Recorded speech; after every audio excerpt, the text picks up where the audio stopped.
সুপ্রিয় দর্শক, সবাইকে আমন্ত্রণ জানাচ্ছি বৈশাখী টিভির স্বাস্থ্য বিষয়ক নিয়মিত আয়োজন বৈশাখী হেলথের আজকের পর্বে।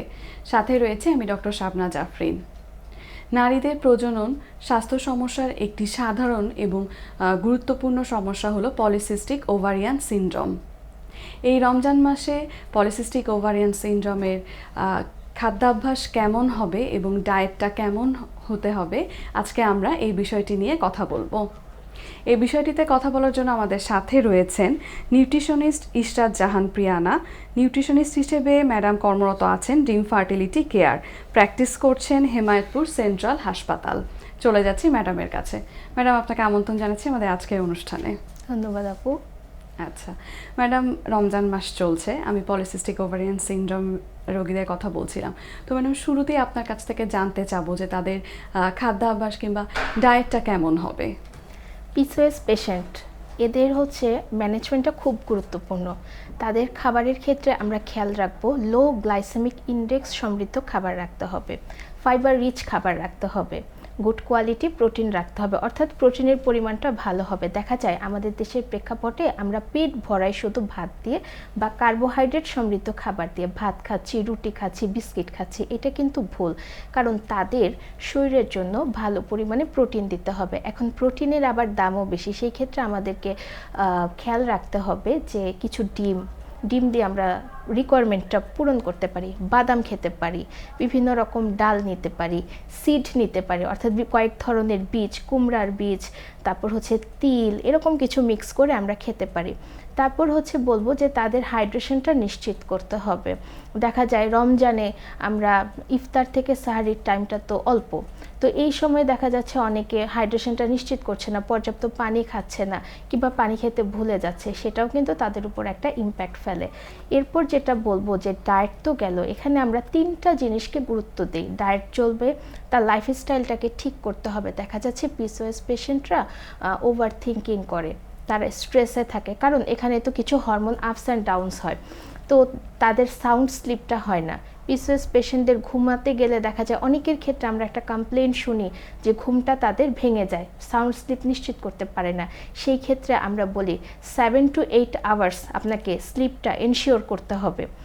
আর এরপরে যেটা তাকে স্ট্রেস ফ্রি থাকতে হবে, যে কোনো রকম মানসিক চাপটাকে যতটুকু সম্ভব নিজে থেকে সেটাকে এড়িয়ে চলতে হবে, কারণ এটা এমনিতেই তার মুডের উপর, হরমোনের উপর একটা খারাপ প্রভাব ফেলছে।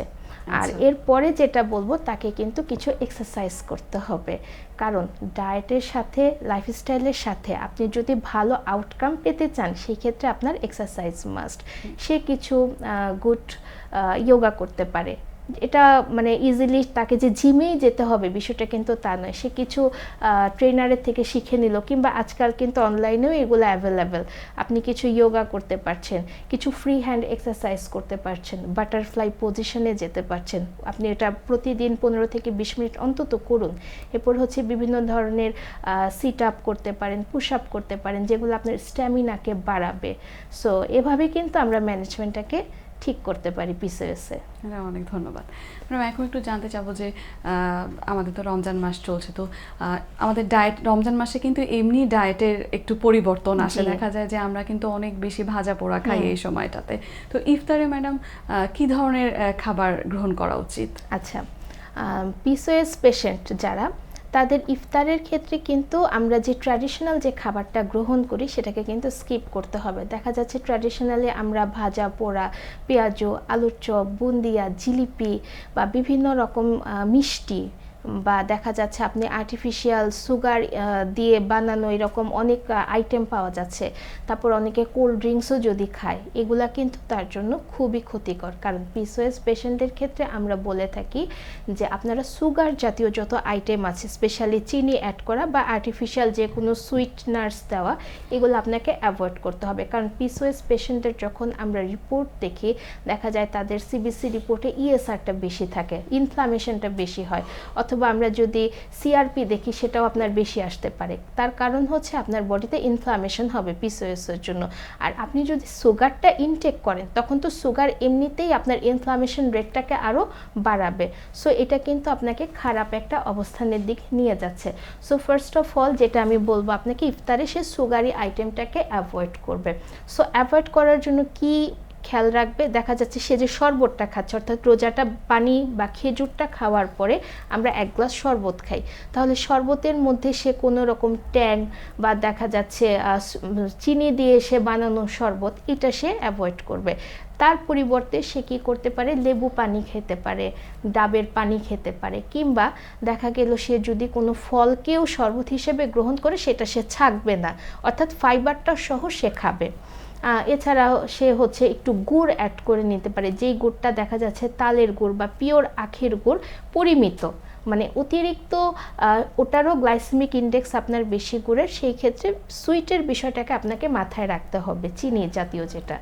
এরপরে যেটা বলবো যে তারা হচ্ছে ফাইবার রিচ খাবার খাবে।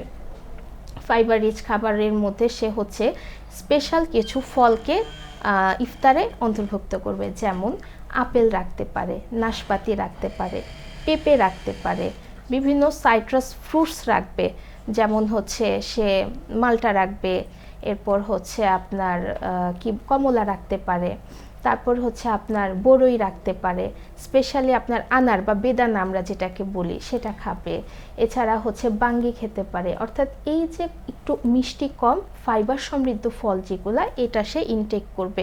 এই ফাইবারটা কিন্তু তাকে তার মানে যে শারীরিক কন্ডিশন সেটাকে কিন্তু ভালো অবস্থানে নিয়ে যাবে।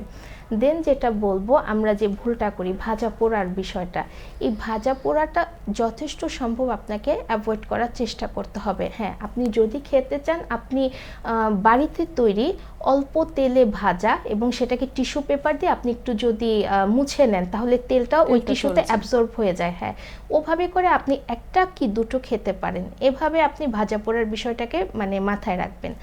আর এরপরে যেটাকে বলবো, আমরা কিন্তু প্রোটিনের বিষয়টা ভুলেই যাই, শুধু ভাজা পোড়া শরবত এটা আর জিলিপি, এই যে একটা বিষয়, জিলিপিটা তো বাদই যাবে কারণ সুগারি আইটেম। সো প্রোটিনের বিষয়টা কিন্তু আমরা ভুলে যাচ্ছি। পিসিওএস পেশেন্টদের দেখা যাচ্ছে অনেকেই কিন্তু ওবেস হয়ে যাচ্ছে, ইনসুলিন রেজিস্ট্যান্স হচ্ছে। তাদের যদি আমরা টেস্ট করি লিপিড প্রোফাইল দেখা যাবে টিজি বেশি, টোটাল কোলেস্টেরল বেশি। তো এর জন্য কিন্তু আপনার বডিতে মানে ভালো কোয়ালিটি প্রোটিন রাখতে হবে, কারণ প্রোটিনই কিন্তু আপনার ফ্যাট বার্নে হেল্প করে থাকে।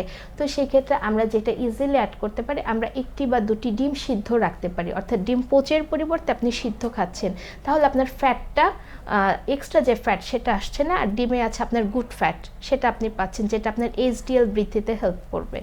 এরপর আপনি ছোলা রাখতে পারেন। হ্যাঁ, ছোলাটা কিভাবে রাখবেন সেটা আপনার বিবেচনায় রাখতে হবে। যেমন বাইরে থেকে কিনে আনা যে ছোলা, সেখানে দেখা যাচ্ছে অনেক বেশি সল্ট অ্যাড করা থাকে, ওরা হচ্ছে যে তেলটা দিয়ে প্রতিদিন রান্না করে সেই তেলের স্মোকিং পয়েন্ট নষ্ট হয়ে যায়, সেই তেলটার যে স্বাভাবিক গুণাগুণ সেটাও থাকে না।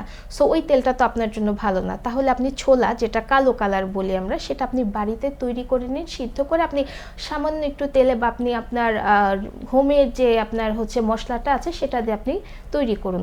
ওই ছোলাটা আপনি গ্রহণ করতে পারেন, 1/2 কাপ থেকে 1 কাপ পরিমাণ, আপনি পরিমিত আপনার দেহের যে চাহিদা সে অনুযায়ী গ্রহণ করবেন। সো ছোলা থেকে আপনি কিন্তু ক্যালোরি পাচ্ছেন ইনস্ট্যান্ট, কিছু প্রোটিনও পাচ্ছেন, ওখান থেকে আপনার ফোলেট আসছে। সো এইভাবে কিন্তু আপনি ম্যানেজমেন্টটা ঠিক করতে পারেন। ম্যাডাম, একটু ছোট করে যদি বলতেন যে সাহারিতে কেমন খাদ্যাভ্যাস হবে? আচ্ছা, সাহারিতে যদি আমরা বলি, সাহারির ক্ষেত্রে আমরা মনে করি যে অনেক বেশি ভাত খাবো, ভাত খেলে সারাদিন আমার স্ট্যামিনা ভালো থাকবে, আমি অনেক এনার্জি পাবো। এটা হচ্ছে একটা রং কনসেপ্ট। আপনাকে এমন খাবার চুজ করতে হবে যেটা আপনাকে দীর্ঘক্ষণ এনার্জি দিবে, আপনি মানে সহজেই আপনার টায়ার্ডনেস আসবে না। সো সেই ক্ষেত্রে আমরা যেটা করতে পারি, আমরা যে সাদা ভাত মানে সম্ভবত আমরা সবাই এটাই খাই, কিন্তু আমরা এটাকে চেঞ্জ করতে পারি, ব্রাউন রাইসে নিতে পারি, মানে লাল চাল, লাল আটার রুটি করতে পারি, বা ওটস খেতে পারি, লাল চিরা খেতে পারি, একদম ইজিলি অ্যাভেলেবেল আমাদের জন্য। যেটা এরকম একটা কার্বোহাইড্রেট চুজ করব যেটাতে ফাইবার বেশি।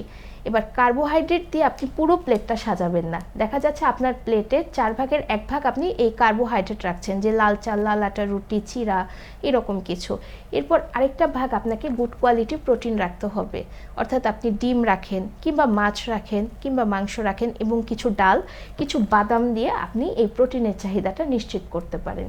এইবার বাকি প্লেটের যার 2টা ভাগ থাকে সেখানে আপনাকে অবশ্যই বিভিন্ন রকম শাকসবজি এবং ফ্রুটস আপনি অ্যাড করবেন। শাকসবজির মধ্যে আমি যেটা বলবো, আপনাকে 3টি কালারের সবজি অন্তত মিক্স করে খাবেন, অর্থাৎ আপনাকে লাল কালার থাকবে, কমলা কালার থাকবে, গ্রিন কালারের থাকবে একটা, এরকম আপনি মিক্স করে যখন খাবেন তখন কিন্তু ওই সবজির পুষ্টিগুণ বাড়বে, অ্যান্টিঅক্সিডেন্ট বাড়বে, সেখান থেকে আপনি আপনার মুডটাও কন্ট্রোলে থাকবে, ভালো পরিমাণে কিছু ভিটামিন এবং মিনারেলস পাবেন। আচ্ছা ম্যাডাম, আপনাকে অনেক ধন্যবাদ, আপনি খুব সুন্দরভাবে আমাদেরকে একটি তালিকা বললেন।